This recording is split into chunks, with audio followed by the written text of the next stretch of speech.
Mucho se ha hablado del camino de liberación espiritual, denominándolo el camino del guerrero, mas no se puede decir que un Virya es un guerrero si éste solo se limita a leer los textos gnósticos sin actuar. El Virya que sea limitado por tal situación permanecerá perdido solamente adquiriendo conocimiento como una moda impuesta por la sinarquía, donde ésta denomina a este siglo, como el siglo de la información, en el que el sujeto se sobrecarga de datos solo por el mero hecho de poseerlos. El Virya despierto es aquel que alcanza su propia sabiduría a través de la asimilación de los textos gnósticos a nivel espiritual y no mental, y es la hostilidad esencial la que le indica al guerrero todo lo que no pertenece a su esencia, pues sin hostilidad esencial, es como si el guerrero no supiera usar su espada, porque ésta constituye su propia predisposición gnóstica, pues es mediante la carencia de esa predisposición que el Virya pierde la orientación y pronto se verá atiborrado de datos y conocimientos huecos, pues aunque éste lea y aprenda cada aspecto de los fundamentos, estos no van dirigidos a permanecer en el Virya como un mero conocimiento. Por ello es necesario ir más allá, es decir, si lo que buscamos es la verdad total, y es la puesta de sentido la que bloquea nuestra percepción gnóstica, notemos que tal impedimento es una barrera constante, incansable y es la permanente vigilancia sobre el prisionero la que la hace tan formidable. Se podría decir que esta realidad no es real pero sí radical a la hora de someter y drenar al espíritu, y es cuando hablo de ir más allá que insto a cada buscador de la verdad a que actúe de igual manera, es decir, a que lleve su búsqueda más allá del mero conocimiento, y que si he insistido en que para despertar el espíritu hace falta una predisposición, vayan en pos de tal condición y la usen de manera radical, avasallante, tomando el mando de lo que más que pertenecerles, es su propio yo, y no existe nada fuera de él. El llamado del espíritu está ahí, solo hay que saberlo escuchar. Tal llamado radica en la existencia que no se basa en un hecho, pertenencia o realidad condicionada, sino que es su propia fuente de referencia, plenitud alcanzada por la sencillez de la potencia no manifestada. Ello provoca intolerancia hacia la materia, pero no una intolerancia que dependa de la perspectiva de la razón o el afecto dirigida hacia su interacción como personas, pues ello responde a ciclos dramáticos y hará para ustedes más compleja la red de malla, sino una intolerancia al ser mismo, a todo aquello que representa su vida, incluso su propia persona con la que el yo perdido se identifica. Es la distracción permanente del ser la que no les permite establecerse en el presente actual para poder percibir la manifestación de su yo verdadero, ya que su alma desea todo aquello que se puede tener, frase que responde a la entrada de un ciclo vicioso porque no tiene un fin determinado. Tal alma no son ustedes. Aceptar eso a un nivel álmico, es decir, aceptar desde la razón que uno no es la persona, abrirá una llaga en el alma, la cual, al sentirse herida usará todo artilugio para continuar sometiéndolos, artilugios de los que habrá de destacar la amenaza de la locura, induciéndolos en mayor o menor medida a un estado de temor al quedar sin una sustentación de su sí mismo, es decir, a perder su propia existencia.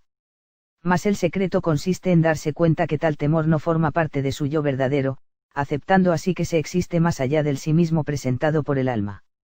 Aquel que cae en el temor que ella le presenta es porque sigue identificándose con el sujeto consciente, pero noten que es el alma la que tiene tal miedo y no ustedes, pues el miedo es su seguro de vida, con él siembra la duda y opaca al origen. Aceptar que no se es el sujeto anímico, dar ese gran salto es una hazaña solo superada por el resultado que ésta traerá.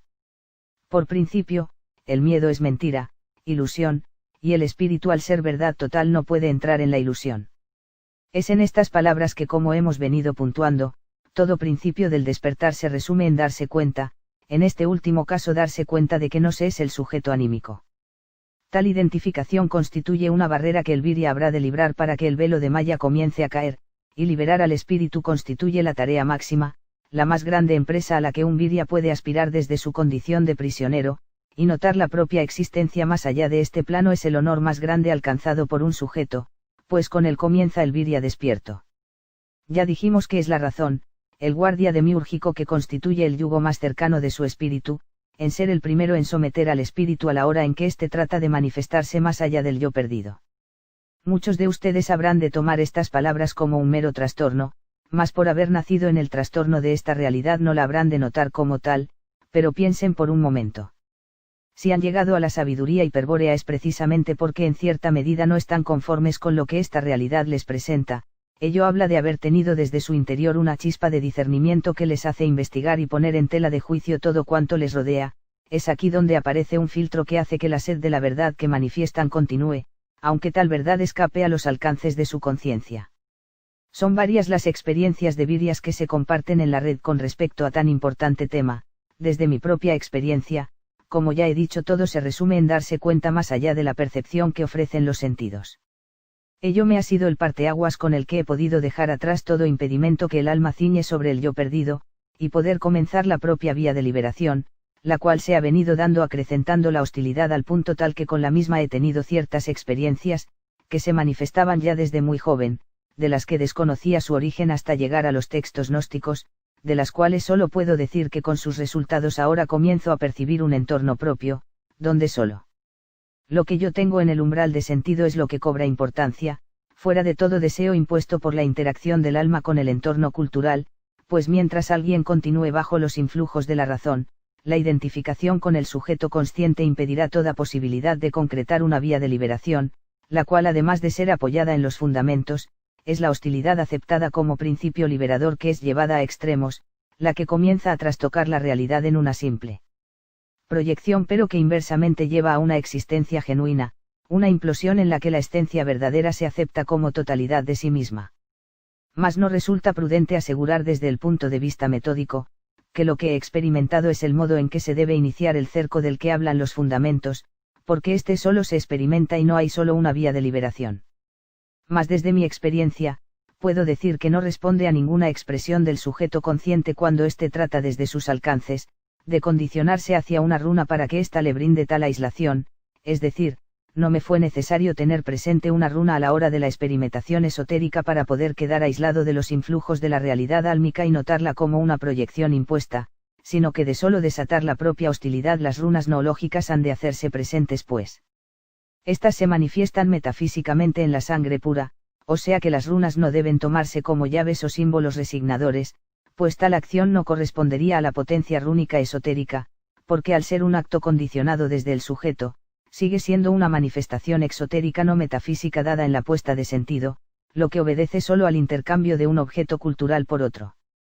El suceso del que hablamos dado por la hostilidad, es por sí mismo un empoderamiento, que conlleva el apoderamiento de un espacio en el Valplatz, es decir, una aislación que perdura con fuerza por cierto lapso después de que la experimentación ha cesado, pero deja un rastro de su paso, es decir, se permanece con una especie de atención dividida que no pone sentido a nada que no tenga valor estratégico, donde tal valor ya no es cuidadosamente seleccionado por el sujeto consciente, sino que se da automáticamente como resultado del cerco de discernimiento que dejó la fuerza de la propia hostilidad. Es con ese darse cuenta que provoca el desatar la hostilidad esencial, que de a poco, la distracción que provocan los deseos del alma se atenúan, aquellos poderosos tornados cíclicos de drama dados en la puesta de sentido, de los que parecía imposible salir sin que antes el espíritu quedara mermado, y que dejan un rastro karmático que se asentará en él como un recuerdo, robándole energía cada vez que el viria despierte con la memoria ese recuerdo, se perciben ahora como una pérdida de tiempo. Como un juego absurdo.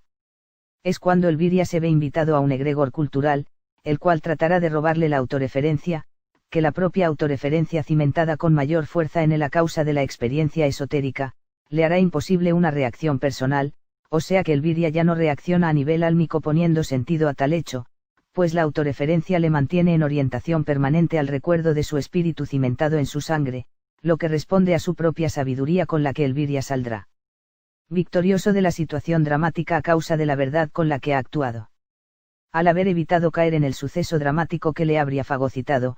todo lo que percibirá ahora será una experiencia que le inunda con una sensación no afectiva de un sosiego orientador, que le lleva a un estado de buen humor y de cierta risa interior no hilarante, que le muestra lo absurdo del enlace cultural, todo ello provocado por una percepción mayor que el sujeto no podrá describir. Es aquí que el viria habrá encontrado su propia gracia luciférica.